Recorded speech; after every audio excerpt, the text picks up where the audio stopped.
আসসালামু আলাইকুম। আজকে আমি আপনাদেরকে দেখাবো কিভাবে আমরা খুবই সহজে ওয়ার্ডপ্রেস সাইটে আমরা গুগল ম্যাপের লোকেশন আমরা অ্যাড করতে পারি। তো এটা দেখতে পাচ্ছেন একটা ওয়ার্ডপ্রেস সাইট। আমরা ঠিক এরকম একটা গুগল ম্যাপের লোকেশন আমরা ওয়ার্ডপ্রেস সাইটে অ্যাড করতে চাচ্ছি।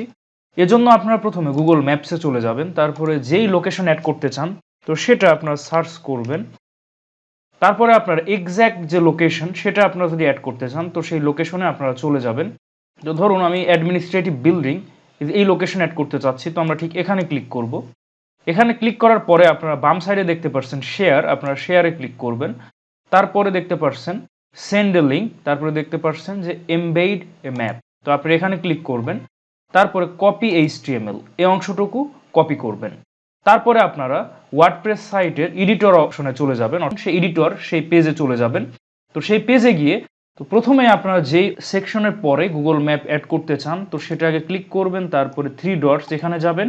এখানে দুটো অপশন দেখতে পাচ্ছেন যে অ্যাড বিফোর, অ্যাড আফটার। তো আপনারা যদি এই সেকশনের পরে অ্যাড করতে চান অ্যাড আফটার, আর যদি আগে তাহলে অ্যাড বিফোর। তো আমরা পরে অ্যাড করতে চাই, অ্যাড আফটার এখানে গেলাম। তারপরে আমরা যেটা করব এটা ক্লিক করে ঠিক এখানে যাব। তারপরে আমরা এডিট অ্যাজ এইচটিএমএল এখানে ক্লিক করব। তাহলে এটা আমরা এখন এইচটিএমএল কোড লিখতে পারবো। এখান থেকে আমরা যেটা কপি করলাম কপি এইচটিএমএল, তো এটা আমরা ঠিক এর ভেতরে পেস্ট করে দিব। এরপরে আমরা বাইরে ক্লিক করব, তারপরে ঠিক এই 3 ডটস এখানে যাব, then convert to HTML, then preview এখানে ক্লিক করব। তো দেখতে পাচ্ছেন এই অংশ কিন্তু আমাদের অ্যাড হয়ে গেছে। এবার যদি আমরা সেভে ক্লিক করি এবং এখানে যে আইকনটা দেখতে পাচ্ছেন মনিটর আইকন, এখানে আমরা ভিউতে ক্লিক করব, দেন ভিউ সাইট এখানে যাব। এবার যদি আমরা নিচে স্ক্রল করি, এবার দেখতে পাচ্ছেন যে আমাদের ওয়ার্ডপ্রেস সাইটে এটা কিন্তু অ্যাড হয়ে গেছে।